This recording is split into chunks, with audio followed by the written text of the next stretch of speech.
बढ़ती कीमतों ने आम आदमी की जिंदगी मुश्किल बना दी। पेट्रोल डीजल की कीमतों में कमी महंगाई का मुतबादल नहीं। वक्त का तकाजा है कि गरीब अमीर का फर्क खत्म किया जाए। वजीर आजम शहबाज शरीफ का तकरीब से खिताब। वफाकी बजट में तनख्वाहों में इजाफे का इंदिया।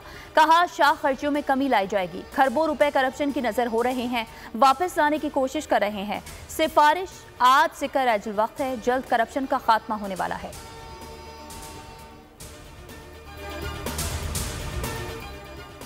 ट्वीट कर देना और टीवी पर बयान देना आसान है। टिकटॉक और वीडियोस का ताना देने वाले एसी वाले कमरों से निकलकर काम करें। मरियम नवाज का मुखालफिन पर लफ्जी वार। फील्ड हॉस्पिटल प्रोजेक्ट का इफ्तिताह कर दिया। कहा आज से कबल कंटेनर सिर्फ धरनों में काम आते थे, कंटेनर्स का सही इस्तेमाल हमने किया।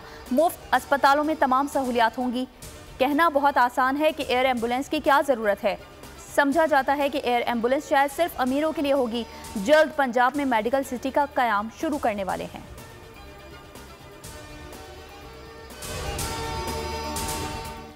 कच्चे के डाकू के खिलाफ बड़ी कार्रवाई की तैयारी। सदर आसिफ अली जरदारी ने आज अहम इजलास बुला लिया। इजलास में वजीर आला सिंध मुराद अली शाह, वजीर दाखिला मोहसिन नकवी, सूबाई वजीर दाखिला जिया लंजार और दीगर हुकाम शरीक होंगे। सदर को मजमूई सूरत हाल पर ब्रीफिंग दी जाएगी। आसिफ अली जरदारी सिंध काबीना के अरकान से भी मुलाकात करेंगे।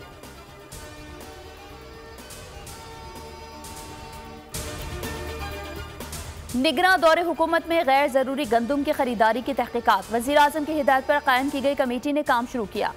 इब्तदाई 2 इजलासों में कमेटी किसी हतमी नतीजे पर नहीं पहुंची। 2 से 3 रोज में मजीद हकायक का जायजा लेकर रिपोर्ट को हतमी शक्ल दी जाएगी।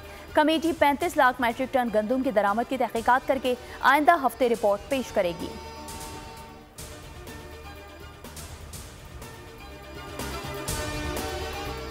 मौलाना को हक सच के रास्ते पर वेलकम करते हैं। फजलुर रहमान ने कहा था पीटीआई हुकूमत मैंने गिराई, उनके सीने में और भी राज हैं, खुलकर आए, मजीद बातें भी क्लियर कर दें।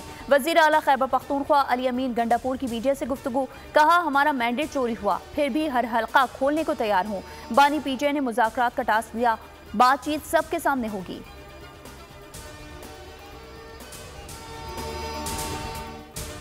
और तोसा शरीफ में पुलिस चेक पोस्ट पर दहशतगर्दों का हमला। पंजाब और खैबर पख्तूनख्वा के संगम पर वाक़ई झंगी चेक पोस्ट पर 3 रॉकेट्स फायर, 7 पुलिस एहलकार जख्मी। जवाबी फायरिंग से दहशतगर्द फरार।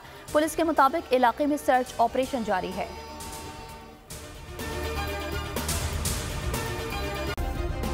सब्सक्राइब करें और बेल दबाएं ताकि कोई खबर रह न जाए।